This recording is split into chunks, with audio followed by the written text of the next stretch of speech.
የኢራቅ ስደተኛ ነኝ። ፕራይም ሚኒስትር ዶክተር አብይ አህመድ የኢራቅ ስደተኛ ነኝ። ፕራይም ሚኒስትር ዶክተር አብይ አህመድ እኔ ከሱሪያ መጣ እኔ የሀበሻ ክብር ለሰው ሌላ ሀገር አላየው ማለት ኖር ሱዳን ስደተኛ ነኝ። ኢትዮጵያ ነኝ። ስትራብ የማይፈልግ ህዝብ ነው። ጠቅላይ ሚኒስትር አባት ነው። እንደ የመን ስሜቱም ስላመጣህልኝ ፈጣሪ ይጠብቅህ። ዛሬ ያለችው ኢትዮጵያ የእስላም ሀገር መስላለች። ሀገር ዶክተር አብይ ገራን ጎሪት ሩፍ ሙስሊሞታ ቢራ ዋላማቱ አርጋሜ ቶኮ ፈጠራ ከራጉባ ፈጠርሲሳ ከራጉባ ጃኔቲ ገርቴ ከንዳንዲ ከራጉባ ኩነሞ መስቀል አደባባይቲ ወረሞፊ አከሱማ ከንደ 4 ኪሎቲ ዋማሜ ከናከናቲ ፈጠርሲበሙዳ እነ ኩላ ሚሊየን ቢዮታ ዳዳ ኢንማን ቪዲዮ ከነራቲ አካ ገርቴ በቀቶኒ ሄዱም ቢየ ከንደ ጅራን ቪዲዮ ከነራቲ ሁበደ ፎቶሌ ከኒ ሼር ጎሩዳኒ አብይ አህመዲ ገረላፈሰኮ ነማ ገርቴ ሄዱ ዳይመን ጃለቱ ነማ ገርቴ ምስኪና ፌዱ ገራ ላፉ ጀቹራን ሄዱ ተከ ሚዲያ ከነራቲ ለቁ ቀማ ጅራ ቆ አመደገሰን ከናሞ ቢይ ሱኒ እስላም ጀዳማ ፈካታቲ ጅርቲ ጀዳማቲ ጅርቲ አከሳከስ ሹሩፍ ካያቲ ጅርቲ ሐላ ከሲሰንቱ ዴማማቲ እንጅራ ከጀሩለን ሐላ ከናን ለዴማቲ ጅራ ጀቹራ ምን ያንለ ዋን ቪዲዮ ከና ከሳናቲ ሙላት ያደ ከያን ስኒፍ ኮዳ ቪዲዮ ከና ወለኝ ደገፈና ነብደብዶ ሞባይል ብራይ በገረ ዴቢ ደንገረ ቻናል ከያርፍታን ሲነጀራ አጋ ዶክተር አብይ አህመድ ዱፌ ሙስሊሞታ ቢራሲ ታቴ ለምን ኩልን ሃራ የሮ ባቲ ረመዳና ከና ቆፋ ከሳ ጀቹ ያ ፈጠራ ከራጉባ ኢሳ ከና ረቲ ካገርቴ ሸኮቲን ሸሪዓ ደሞ ሸሪዓ ሚቲ ዮኪን ገርቴ ወን ኩን ዶርካ ደሞ ዶርካ ሚቲ ከጀሩ ከሰቲ ዶርካ ከጀሩ ጉዳ ሸኮቲን ከጀራን አክሱን አኩመ ጅሮቲ ታሄ ጋሩ ታቴ ሃራ ጀቹ ፈጠራ ከራጉባ ጀዳሜ ድርዳውት ፈከና ፊ ቶርባን ሞና ከሰታሜ ፊንፊነቲ guutuu magaalota gartee biyya sanii keessatti inumayyuu amma akka aadaa gara aadaatiitti tarkaanfataati jira jechuudha. Waan haaraa haga Dr. Abiy dhufee waan argamedha. Finfinnee keessatti ammoo masqala addabaabaayii, iida addabaabaayii jedhameetiin inumayyuu amma boodarra gara gartee dirree furiinsaatti illee waan tarkaanfatuudhaaf deemu fakkaata jechuudha. Kan biraa ammoo kan masaraa mootummaatitti itti waamameetiin baqattoonni biyyoota adda addaa irraa dhufan itti fursiifaman kanaa jechuudha. Isa kana waggaa dabrelle akkanumatti godhaati ture jechuudha. Baqattoonni kunneen inumayyuu waan abbaa keenya bira deemneeti furree nutti fakkaata, waan biyya keenya deemnee furree nutti fakkaata. Mee yaada kiyya kennachuudhaan duratti bifa dokumentariitiin warroota achitti dhufaniitiin furan kanneen yeroo gartee isaan yaada kennatan bifa dokumentariitiin kan dhiyaate. የኢራቅ ስደተኛ ነኝ። ዛሬ ጥሪ ተደርጎልን የመጣ ነው እዚህ ቤተ መንግስት። ጥሪው ስለተደረገልን በጣም እናመሰግናለን። ስፔሻሊ ፕራይም ሚኒስትር ዶክተር አብይ አህመድ ያው እዚህ ያሉት ስደተኛ ሁሉ ስደተኛ መስሎ አይታያቸውም። ራሳቸው ልክ የራሳቸው ቤት የመጡ ነው የሚመስላቸው። የመኔዎች አሉ፣ ኢራቅ አለ፣ ሶሪያ አለ፣ ሱዳን አለ። ሁሉም ደስተኛ ናቸው። ስሜ ጀሚል በሰም እኔ ከሱሪያ መጣ እኔ በጣም ደስ ይለኛል። ማያቱ ቤት የሚያምር ነገር ሁሉም እኛ አየሁ። የዩቲዩብ የድሮ ነገር ሁሉ ሲያሳዩን በጣም ደስ ይላል። እንግዲህ የሀበሻ ክብር ለሰው ሌላ ሀገር አላየው ማለት ሀበሻ ሰው በጣም ያክብራል። ውጪ ዜጋ ምናምን በጣም ክብር ያርጋሉ። በጣም በቃ እንደ ቤተሰብ እሰትዩ ዋና ከገርቴ ከበጀ ሀበሻ ራ አርገሜ hin agarre kan jirudha. Fakkeenya fi Sooriyaa irraa, Suudaan irraa, Iraaq irraa biyyoota garaagaraa irraa gartee kan achitti wal gahanii akka lammii biraatitti nama laalanii baqataadha isumattuu gartee mirga akkanaa kana argatu hin danda'udha biyya biroo keessatti. Fursiisuu qofaa miti achi keessaan deemanii seenaa Itoophiyaadhaa gartee akkaataa waan muziyeemiidhaaf kan gartee kaa'ame sanniin masaraa keessa akka jiru sanniin hunda akkasii gartee seenaa duraanii hunda akkasii yeroo nu daawwachiisanidha. Yeroo isaan gartee keessa deemaniitiin akkas daawwachiisanii fi daawwatanillee akkanatti mul'ateeti jira jechuudha. Baqattoonni kunniin dhugumatti akkasii gartee gammadan daa'imman isaanii bakka bareeda 4 kiiloo masaraa mootummaa keessatti akkasii gartee furanii inumayyuu Dr. Abiy Ahmed waliin akkasii furanii du'aayillee fudhatee Abiyyillee akkasii taa'ee gartee du'aayii yeroo irraa kadhatu daa'imman kana gartee yeroo akkas ofitti qaqqabeetiin gara laafina agarsiisuu Habashaan gartee akkas addaa kan jiru. Maaliif kun godhame akkas godhame sammeetti deebina. Dhugumatti Itoophiyaan yeroo hundayyuu haga Dr. Abiy Ahmed dhufe akkuma amma jenne kana karaa Ramadaana keessa yookiin karaa musliimootaati wanni kun dabalata ta'uu danda'a malee Itoophiyaa keessa akkaataa gartee durii irraallee akkaataa himamaa turee fi akkaataa argaa turre irraallee lammii biraatiif haadha Itoophiyaa yeroo hundayyuu jechuudha. Lammii isiitiif masaanuu taati malee masaanuu bira dabartee lammii isiitiif ammoo alagaa taati malee jechuudha. Addunyaan biraa ammoo lammii ofiitiif dursa kenniteeti lammii biraatiif ammoo akkuma lammii lammaffaatiin ilaalti. Itoophiyaan garuu ammoo lammii ofiitiif bakka hin qabdu lammii ambaatiif ammoo akkanatti gartee haadha taati jechuudha. Wanni amma isaan haasawan kun an soba jedheetiin hin fudhu. Uummanni biyya keenya illee baqataa ni jaalata. Bakki itti gartee baqataan itti fatanamu Afrikaa fi Eeshiyaa keessatti Afrikaa fi Eeshiyaa tana keessa illee kan baqataa jaalatu heddumatu jira. Garuu Itoophiyaan caalatti namni Itoophiyaa dhugumatti baqataadhaaf ni rifata. Akkaataan gartee fakkeenyaaf amma Oromiyaa keessa sabaa fi sablammoonni biyya takka ta'uyyuu jechuudha. akkaatuma gartee wal hin beekneen akkaataa afaan walii hin beekneen akkaataa keessattuu Oromoon jechuudha qubsiisee lafa kennee fi qabeenya kennee fi ofitti qabee obboloonfatee guddifachaa baanan san gartee baqataa lammii biyya alaa kan dhufe illee kanarraa homaa addaa miti bar akkasumatti ofitti qabaati jira jechuudha. Sun akkuma jiru ta'ee waan qabu walii nyaataatuma akkasumatti jiraataa jiraachuudha. Uummanni kun akkanatti afaan Amaaraa kana haasawa jechuudha. Achi keessatti kan hedduu tutturuudhaan hawaasaan walitti makamuudhaan akkanatti afaan baranii jechuudha. Rakkoonis akkuma jirutti ta'ee as keessa ajandaan siyaasallee akkuma jirutti ta'ee jechuudha.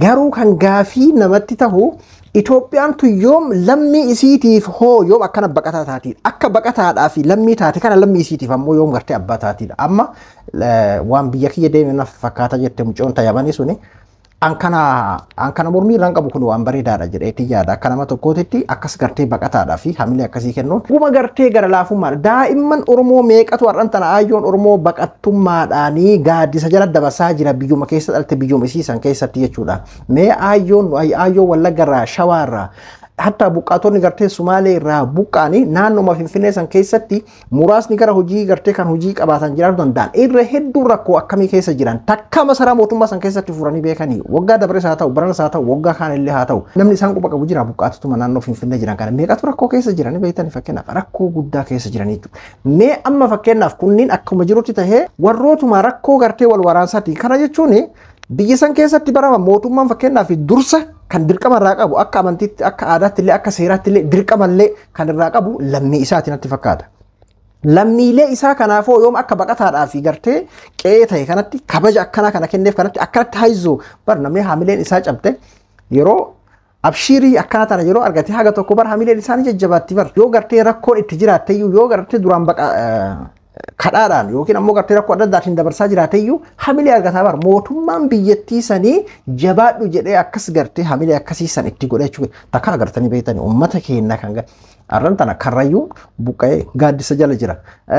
Wallagga keessaa buqqa'ee meeqatam gartee gaaddisa jala jira. Shawaa keessaa iddoo garagaraa keessaa takkuma gartee kan 4 kiilootti faxaran agartanii jettanii moo ardal habashaan amma gartee gurbaa warra yamaniidhaa dubbate kun hardiin habashaadhaa gartee kan lammii akka lammii alaatti nama laalle kun lammii isii akka lammii isiitti hin laaltuudha moo anamma kanaadha kan gaafin ta'e bar uummanni keenya gartee baadiyyaa iddoo garagaraa keessatti manatu irratti gubataatiin jira jechuudha rakkoo siyaasaati. Rakkoo siyaasaa tana mootummaa qofatu uume jechuu kiyyaa miti. Garuu gahee guddaa kan qabu mootummaadha kan dirqama gartee uummanni irraa qabu illee mootummaadha. Hayyeessuun rakkoo nageenyaatiin taasisuun uummata buqqa'eetuma naannoo Finfinnee kanaa fi iddoo garaagaraa muka jala jiru mee hamilee majajjabeessuudhaa fi rakkoo nageenya kanaaf du'aayii godhaa koottaa jedhamee 4 kiiloo masanti yaamamee takkaa faxarsiifamtee beekti ayyoon Oromoo.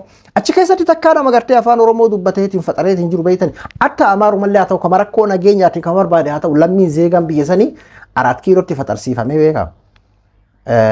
Ani hedduutu akkanaa ajaa'ibsiise akkamii badaa bulchitoonni biyya sanii yeroo hunda hin qaafatanii lammii biyya biraatii fi abbaa ta'anii lammii isaaniitiif yeroo hunda diina ta'uu kan akkamii fakkeenyaaf lammii isaaniitiif naasuu dhabuun kun inni kun daa'imman ofitti qaqqabuun kun yoo dhuguma taate fakkeenyaaf daa'imti daa'ima afaan Oromoo dubbattee afaan Amaaraa dubbattee daa'imti daa'ima baqatee kan Yaman irraa dhufe Iraaq irraa dhufe qofa ta'uu hin qabu Sooriyaa irraa kan dhufe qofa ta'uu hin qabu so akkuma jirutti tahee lammii isiitiif mee dura ክብር ያድጋሉ በጣም በቃ እንደ ቤተሰብ የኖር ሱዳን ስደተኛ ነኝ። ሱዳንም ኢትዮጵያም አንድ ነች። አቅፋ እዚህ ጋር ቁጭ አረገችን። ለዚህ ያበቃችን ኢትዮጵያ ነች። ዜግነት ሰዓት ላይ ሃይማኖት ሰዓት ላይ በአንድነት እየተቀመጥን ያለ ነው ኢትዮጵያ ምድር ላይ ነው። እኔ እዚህ ምን ኖሮ 11 አመት ኢትዮጵያ ማለት ባይ ዘ ዌይ ዜግነት ሱዳን ስለሆነ አይደለም። ብዙ ነገር አለ። ብዙ ነገር አሳልፈያለሁ ኢትዮጵያ ላይ ምን ብትለኝ ስትራብ የማይፈልግ ህዝብ ነው። ስትጣማ የማይፈልግ ህዝብ ነው። ይሄ ሁሉ ስደተኛ ተቀብሎ ያኖረ ነው ያለው። ገባክ? አላህ እድሜውን ያርዝምላት። ፕራይም ሚኒስተር ዶክተር አብይ አህመድ በጣም ትልቅ ነገር ነው ያደረገ ያለው በአሁን ሰዓት ላይ። ለምን ስደተኛ መቀበል ማለት ትልቅ ነገር ነው። ጠቅላይ ሚኒስትር አባት ነው። አባት በሩ ከፍቶ ልጆቹ ሲቀበል አላህ እድሜህ ያስረዝመው። አባቴ ቤት እንደሚሄድ እንደ የመን ስሜቱም ስላመጣህልኝ ፈጣሪ ይጠብቅህልን። ወደ ላይ ያርገ ከፍ አርጎ ያሳየን። በጣም ደስተኛ ናቸው። ሁሉ አንድ ላይ ያፈጠሩ እየበሉ እየጠጡ እየተጫወቱ እየሳቁ ዱዓ እየተደራረጉ ፕራይም ሚኒስትራችን አክብሮን መጥቶ መሐከላችን ላይ ቁጭ ብሎ ከኛ ጋር አፍጥሮ ሁላችን ትልቅ ደስታ ነው የተሰማን። ራሴ አገሬ ላይ ያለው ስሜት ነው የተሰማን። Gowwaan ammoo kanattu hinaafa akkuma gartee budaan maalitti hinaafte akkuma jedhamu san kama gartee kanattu hinaafu jira kana gartee suuraadhaaf yookiin viidiyoodhaaf ajanda addaatiif gartee kan akkasitti godhamu kanattu iyyuu kan hinaafu jira. Kunniin 4 kiilootti waamamanii hamileen isaanii jajjabeeffamu kana kunniin jajjabeeffamu waanuma sirriiti. Ammoo lammiin isii meeqatamtu kuma meeqaan miiliyoonaan kan lakkaa'amu muka jalatti dabarsaati jiru jechuudha. Ramadaana kana muka jalatti akkasuma gartee kan kiristaanallee muka jalatti warri soomaatiin jiru kuma hedduun warra lakkaa'amudha jechuudha. Rakkoo nageenyaa qofaa miti barkiroo dariinuu buqqiseetiin kan gartee mana isaa keessaa bahee alatti soomanaatiin jiru na amanni Oromiyaa keessaa dhibba hedduu yookiin kuma hedduun akka jiru hin dagatin. Amma kana yeroo jennu akka waan gochaan taame kun sirrii miti jennu kan alaa kana faxarsiisuun kun sirriidha. Waan bareedaadha nu gammachiisee jira bar. Kaanoo lammii isii hoo uummata isii hoo kan dursa argatuu qabu jennuun mana ofii irraa eegala jalqaba gaarumin. Ilmoo ofii irraa eegala jalqaba gaarumin. Abbaan ilmoo ofii irraa tola ooltummaa kan inni eegalu. Ilmoo ofii manaa beelessee kan alaa nyaachisa jechuun dhugaa miti jechuurraa jechaa jirra malee. Waan hinaftu fi morቱን ሀሱ ከረሞ ደገፈዳ ተርማት ይናፈል ያለችው ኢትዮጵያ የእስላም ሀገር መስላለች። እስቲ ተመልከቱ የዜና ማሰራጫውን፣ እስቲ ኢቢሲን ተመልከቱ፣ እስቲ ዜናውን ተመልከቱ። አብይ ጾምና የኢድ ምንድነው የዚህ የሞሊድ ጾሙ አብሮ ነው የገባው። የነሱ እንትናቸው ማለት በጾማቸው አብሮ ነው የገባው። ምንድነው ግን ዜናውን የምትመለከቱ? በሶማሌ ክልል የፈጢራ እንትን ተደረገ፣ በደቡብ ክልል ተደረገ፣ የኢትዮጵያ ዜና አገልግሎት እንትን እንደዚህ ያደረገ፣ ኢቢሲ ለሰራተኞቹ የአፍጢር ፕሮግራም አዘጋጀ፣ የአዋሽ ባንክ ለአፍጢር እንትን አደረገ።